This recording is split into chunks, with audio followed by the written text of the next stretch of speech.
You will not be your true self until you're at one with God. And even then, you won't be your true self in terms of amalgamated soul until you're at one with your soulmate, at one with God. Right? And so because of that, there's a lot of progression to make. But once you hit the state of at-one-ment with God, from then on all the pain you experience in the process of growth no longer exists. So after that point is a very joyous point, obviously. And that's where most people struggle. They struggle in the step from getting. Usually most of us begin like I began in the hells in this life. So most of us begin in the hells in this life because of the damage that's been done by our parents and our environment to us. We begin in the hells and we slowly progress as we release emotions, ask for divine love, soul expands and so forth, and we progress until we make that transition into at-one-ment with God. Now when you make that transition, that's the time when you become the inspired one, in the sense of, at the moment, many times people on earth are actually being inspired by spirits who are in a higher state than themselves. But when you become at one with God, you have this direct connection with God through inspiration, which means that you can transmit packets of information to large numbers of people through the same methods that God transmits to you. And you can also do things that you couldn't do before. And that's the only way that I began healing in the first century. So people say, oh, but you were a healer then, or you did this then or that then. No, everything that I did then was dependent upon this connection with God. So it was really God choosing to do it through me because I had longed for God to get to myself to get into the condition where God could do that through me. And in the Life Elysian, there's a little portion that quite affects me because it actually describes the exact process I went through in the first century. And that is, I was reading from the book of Isaiah, and in the book of Isaiah in the Bible, there's a section that talks about becoming willing to have God send you to others, like being willing to be a messenger. And there's a portion that goes, God was asking the world, who is there ready that I can send? And when I felt about that, you know, I wanted it to be me. And you at some point have that same feeling. That I feel that sometimes. I just don't feel I'm ready. Yeah. And then as that feeling enters you, that pulls your soul towards God. And as it pulls your soul towards God, God's love enters you more, you get to the condition where God can send you, and for there not to be any damage through your message that you're teaching. Unfortunately, on the earth today, many people are thinking they're connecting to God, but they're actually connecting to a spirit who's not anywhere near even the condition of connecting to God. And as a result of that, a lot of the untruth that's coming through them just continues to damage the world and create more mud on the world. You know, it creates more murkiness here rather than actually freeing up the truth. So my suggestion to you is just develop this really passionate, strong longing inside of your soul to have God connect with you and be in this place with God that you can choose to be. And God wants this connection with all of you, not just with one person. So let yourself connect with God in this manner, and all of you then become God's messengers in all different ways as a result of that connection. So that's when you're in that place, what does it feel like? Well, all I can describe at the moment are my memories of that place, because I'm not yet back into that condition, and so my memories of that place are often like full of grief for me, because I'm still what I'm processing through at the moment is all the grief about the loss of that place. Does that make sense?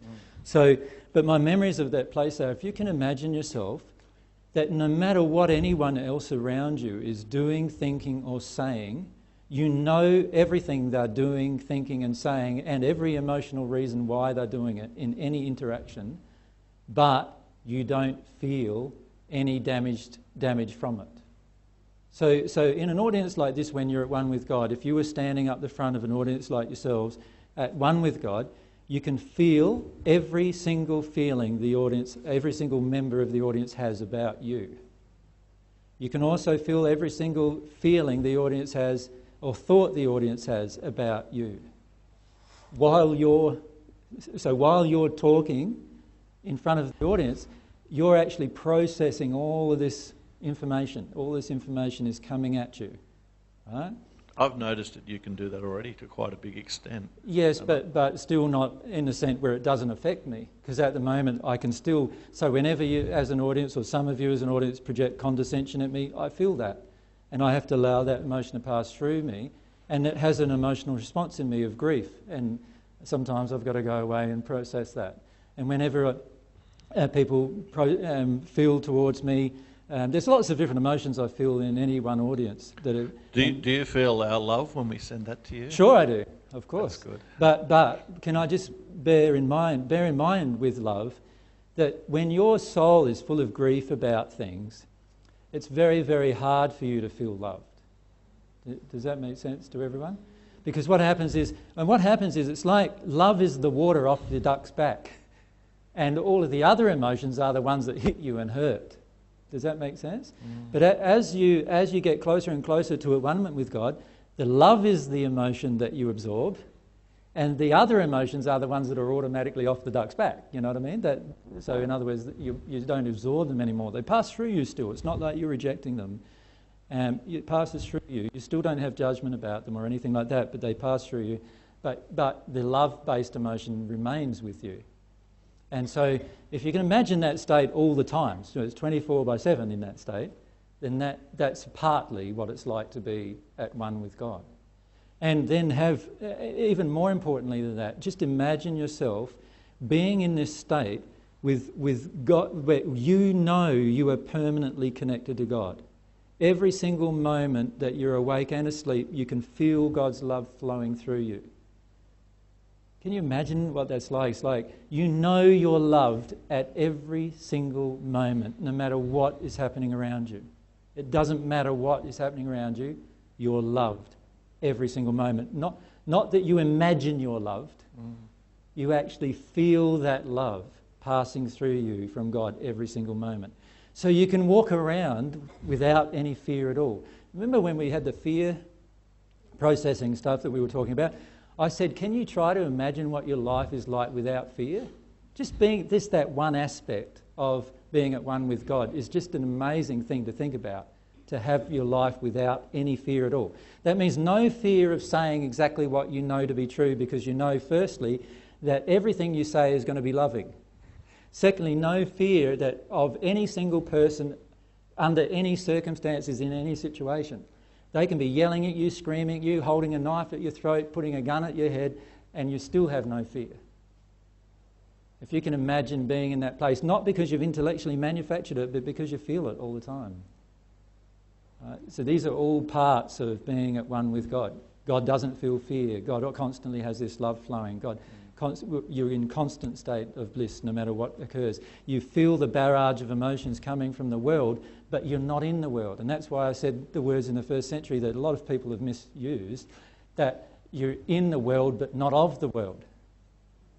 Because you've got this barrage of emotions coming to you from the world that normally would affect you immensely, that you'd either be trying to avoid, trying to run away with, or going for, or depends whether your addiction's in play or whatever. But none of those things are in play. You're not of the world in the sense that none of these things actually impact on your life ever, no matter what happens.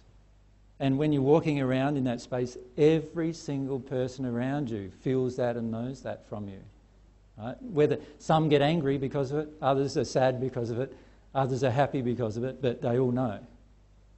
And every spirit you meet is either jealous of you or happy for you. Right? Jealous in the sense that they're not in the same place, or happy for you because they, are in the same place and can feel that.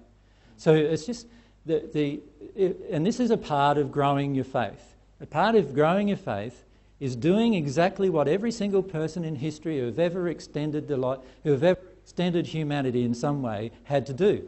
And what they had to do at some point is imagine. Just imagine, whatever it is. They had to imagine what a plane looked like. They had to imagine what landing on the moon might be like. They had to imagine, nobody had ever done it before. So they had to imagine it. And they had to imagine it, and they used their imagination to grow their faith. Remember, faith is based on truth and actual events, actual evidence. So they got all this actual evidence that they could get. They grasped all that. But in the end, they had to put it all together and imagine what that must be like. And in a way, that's what we need to do. If you're going to continue on the divine love path, there will be so much obstacle at some point in your life, so many problems, so many issues with it, that in the end it's going to be just your passion for God that gets you through it all. Just your passion for God, that's all. Nothing else is going to get you through it all. You can have a love of a partner, but what if that partner hates your guts part the way through this process? That's not going to get you through dealing with your stuff, is it? And what if, you've got all these friends, but what if all your friends desert you through the process? Then where are you going to be if you don't actually have this passion for God? In the end, the only thing that is going to get you through this process is your passion for God. Now, your passion for truth is a part of that, is a part of your passion for God, but it's not going to get you through the process. Many of us have had a passion for truth in our lives, but has it actually changed our life? Well, a lot of times we don't even know what's true and what's not true within ourselves half the time because of our emotional state. So even the passion for truth isn't always going to get us there. But our passion for God, our desire for God is what in the end is going to lead us home. And in the first century, I just learnt to have the passion for God. And that passion in this century has been with me all my life. It's an intrinsic part of what it feels like to be an intrinsic part of me. So is a passion for God and faith different, or are they connected? Certainly. Well, they're connected, because faith gives you evidence that God is a certain type of person. When I say person, I use that term loosely, but that God is a certain type of being, that God is a loving God, that God is a caring God, and all those things. Faith is what keeps you that in mind. If I'm not connecting to God, I keep reminding myself the same thing over and over again, all the way through my own progression. If I'm not at one with God right now, it's because I have an emotional injury of some kind inside of me that prevents my condition of at-one-ment with God. I need to be humble enough to see that. I need to desire even to see that. No one else needs or has to show me that. If I desire it inside of myself, if I long for knowing what's going on inside of me that's preventing my relationship with God, because I passionately desire God in my heart, then I am going to be drawn into humility automatically. I am not going to be arrogant and shut it all down. I'm not going to say to people all the time, oh, you don't know what you're talking about, you don't know. I'm going to listen to everything and let myself feel everything, and I'm going to work my way with everything, work everything through inside of myself to lead me to God, if I have a passion for God. If I don't have a passion for God, then I'm not going to do that. At some point in my life, I'm going to stop. I am going to stop progression. Because at some point in your life, an emotion is going to come up that interferes with why you had your passion, other than this passion for God. For example, if I've got a passion because you hear this a lot, I want to be free of my emotional injuries, people say to me. Well, I say, well, that's lovely that you want to be free of your emotional injuries, but in the end, if you don't have a passion for God, you're never going to get there. Because how are you going to deal with your emotional injuries when some of them are so terrible that you're going to feel like stopping? What's the other motivator? What's going to motivate you when the emotional injury feels like you want to stop? What's going to motivate you then? Well, most people at that point, who have a passion to do it only because of how it changes themselves, they stop because there's nothing else motivating them. Some people say they have a passion to do it for their children. Well, that's a great thing to do something for somebody else. But at the end of the day, sooner or later, this motivation you have for your child is going to be challenged in some way. And before you know it, you'll have an emotion that you don't want to deal with that emotion for your child or anyone else. And what's going to get you through that? It's only going to be a passion for God. And what happens when you say, oh, I'm doing it for my relationship? Well, what happens if the relationship breaks? who are you going to do it for then? Can you see, under all these different circumstances, if you're doing it for the wrong reasons, it's soon going to be exposed. But if you're doing it because you have a passion for God, now you're going to keep doing it and keep doing it and keep doing it, and you're going to be humble and you're going to let yourself see things. And when people tell you things, you're not going to go, oh, no, I don't agree with that, or I don't agree with that, or that's just your opinion, or you won't do any of those kind of things. What you will do is you'll let everything settle inside of you emotionally, and you allow yourself to feel everything, not for them and not to be agreeable or anything else, but because you have a passion for God, and you see every situation as your law of attraction.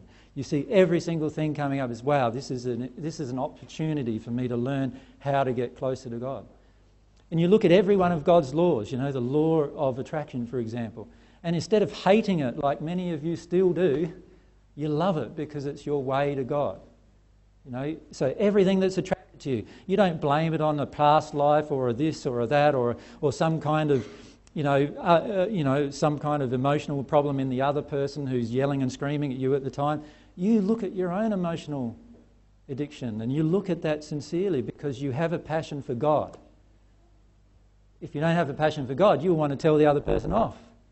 And you want to criticise them and you want to put them down and all those kind of things. But when you've got a passion for God, you don't desire to do those things. You want to focus on truth, what's right, and your passion for God. Have you always had that passion? Because I'd like to grow my passion more, but I'm not sure exactly what to do to grow it. Your passion for God, Peter, is something you have to grow. Every single person, including myself, has had to grow. Okay. There was... In the first century, I can remember the passion beginning, but in the sense that, when I started picking up little beetles when I was little, and I could start feeling everything about it and start connecting to the creation. See, what I've been doing today with you is trying to help you connect to God. God is good, for example. Right? So I've had to actually work my way through this emotionally 2,000 years ago, whether God is good or not. The world around me was saying God isn't. The world around me was saying that God's a punishing God, that you have to sacrifice your animals to appease the wrathful God. And this is the world I grew up in, that I lived in at the time. There was like the religious leaders oppressing the people. They were taking all the money off the people. You had the Romans taking all the taxes and the religious leaders taking their own tax off the people. And before you know it, everyone's upset and angry with God. And that's the environment I grew up in, everyone angry with God. And I had to somehow work my way through that to a point where I said to myself that I want to know this real God, not this God that everyone thinks is God, but the real God. And the issue you face personally is that you are still yet to fully realise that passion. That you can see that inside of yourself at times, where you're willing to avoid your emotions, or you're willing to avoid the truth with yourself or others or whatever, but all you're doing in the end is avoiding your connection with God. And what we need to come to terms with is we're only hurting ourselves, firstly, whenever we do that. So it might feel good to be able to say, oh, no, I think that's her problem and not mine. That feels good. But what's going to feel better is you at one with God. So which good do you want? Do you want to feel good temporarily in a situation where you've had a bit of a barney with someone, or a fight with someone, or a bit of a one-upmanship with somebody or something like that? Or do you want to feel good permanently, not because you need to do that anymore, but because you're at one with God? And at the end, it's only this passion for God that you do need to grow yourself. No one else is responsible for it. No one else can do it for you. No one else can even make you do it. No one else can even encourage you to do it. You look at how much encouragement some of us get to do it, and yet we still resist. So it has to come from within ourselves. And that's the desire that we need to grow inside of ourselves. Do I want to know my mother? Do I want to know my father? I mean my real one, not the one here on earth who's my brother or sister. I mean my real mother and father. Do I want to know them so well that I live with them constantly? Do I want to feel this state that God is in, where God can share all of her love with me to such a point that I can become not only at one with God, but also at one with my soul. My own soul and is going to become unified. Myself and Mary, together one. And we walk around in this place in two bodies, being one person connected to God. is that what I want? How much do I want it? Am I willing to forsake all of my earthly possessions for it? Am I willing to forsake all my comfort for it? Am I willing to forsake all my family if they make that happen for it? In other words, if my family browbeat me and say, "You're a stupid idiot trying to do this connection with God thing," I say, no, sorry, I'm doing it because this is what I want. And what about your friends, and what about your work, and what about all these things? And the irony is, if you're willing to forsake all those things for it, what you get in return is like hundreds of times more beneficial than any of those things you could ever imagine. You know, and no one on the earth, aside from myself in the first century, no one yet on the earth has ever experienced at one with God. And do you think we're going to get there? Of course. I don't return for no purpose. Of course, that's my desire to help everyone, including myself, get there. Yes. And some are getting closer and closer, obviously, right? And soon, as these different emotions get sorted out and these different things happen, you'll see the shifts into at-one-ment that different people make. And when the first one does it, it's going to make it a lot easier for you to do it then, isn't it? But don't hang back waiting to deal with your emotions until then, because then you'll be 3 years behind the 8 ball of what you could have obtained 3 years earlier. Why be without God's love for another 3 years? Why would I choose to do that? I could only choose to do that because I don't love myself very much. Really, isn't it? So don't rely on... don't wait for AJ to become at one with God. Why wait for that? Like you have enough evidence inside of yourself. You have enough external evidence to know that God is good, that she loves you and cares about you individually, right? Many of you don't feel it, I understand that, but there's enough evidence there that is true. So start the process. Start trusting the process. And experiment even with the process. Stop trying to criticise the process all the time, intellectually trying to work out whether there's any justification to it. The truth is, we're not at one with God yet. So how do we know whether the process is wrong? We don't. We need to at least try the process before we'll know. And you can criticise it intellectually all you like, but at the end of the day, until you try the process, you will never know whether it works or not. And the beauty of the way God works is you try something, something works, something changes. Okay, another realisation. Now, not only do I have a realisation that's occurred inside myself, but now I also have something that's quite significant, and that is I have a foundation for further truth and further faith.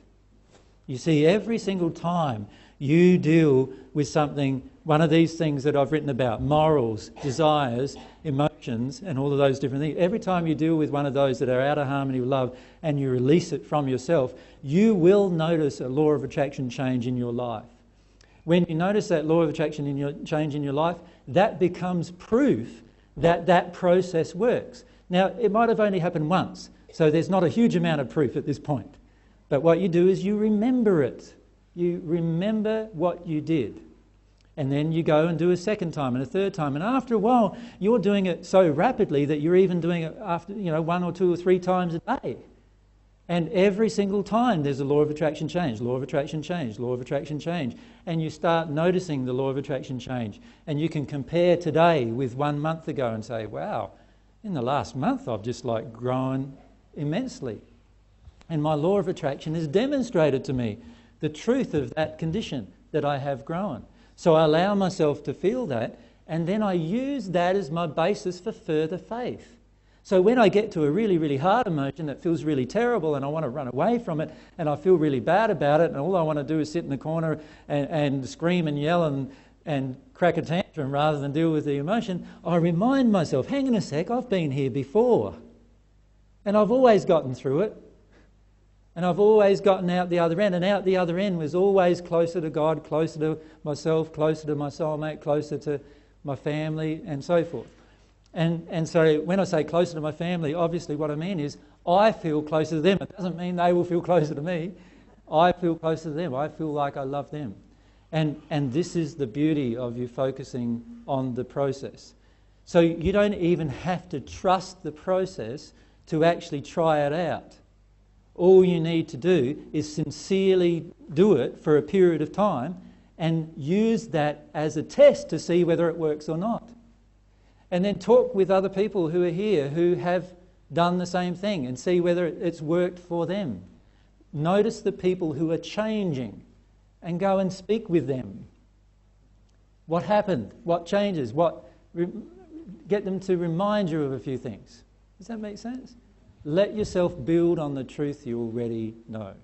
AJ, do you have that passion like all the time during the day, or does it like bubble up when you're in prayer, or when you sort of take yourself away and be quiet, or is it there all the time? And passion is like every other emotion in that it ebbs and flows, obviously. So obviously when you get to a state where you're at one with God, you still have passion, but there are still many things that you still haven't learnt about, and you need to have a passion to learn about them before you will actually learn about them. So passion is something that is going to ebb and flow for the rest of your existence. But what will remain is your constantly growing love entering you from God, and the constantly growing love that you can then reflect to the world around you. And that will grow and grow and grow and grow in size and in its maturity and the way it's demonstrated. And as that grows, obviously you do become more passionate, and the cycles of passion go up like a line like this. So you might start here and you're not very passionate, and there's your passion ebbing and flowing. But then as you progress in love, it's going up like this. And it can grow infinitely, just like every other emotion you have inside. So is this over a period of hours or days or weeks Peter, or months? Or... Peter, stop. You're not feeling any answer I give you.